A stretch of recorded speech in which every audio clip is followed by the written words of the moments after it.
Le débat sur les statistiques ethniques a ressurgi en France, à la faveur des manifestations contre les violences policières et du mouvement Black Lives Matter.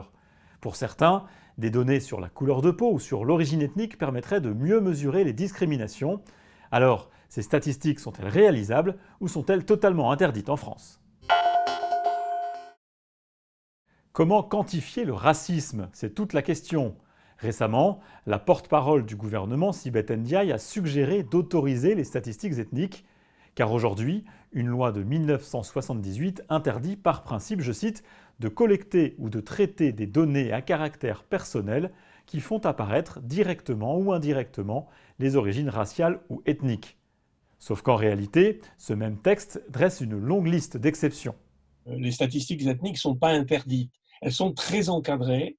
Il est possible pour la statistique publique, pour les chercheurs, bien évidemment avec un contrôle de la CNIL et du CNIS, de procéder à des enquêtes qui effectivement partent d'une différenciation des personnes. Les chercheurs ou les statisticiens doivent en revanche anonymiser les données, c'est-à-dire ne pas créer de fichiers qui mettraient en parallèle les noms et les informations ethniques des personnes concernées. On a quelques enquêtes, pas très nombreuses, où on pose des questions, bien évidemment sur le pays d'origine des personnes, qui est une façon de faire des statistiques ethniques, ou même directement en demandant aux personnes de s'auto-classer dans des catégories de type blanc, noir, arabe ou maghrébin, asiatique.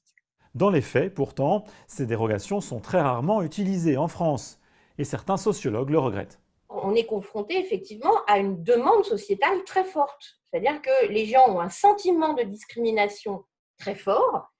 C'est vraiment très très clair dans le débat public. Et on n'a pas les outils pour documenter précisément ce qu'il en est objectivement. On attend effectivement des chercheurs de documenter ce qu'il en est réellement.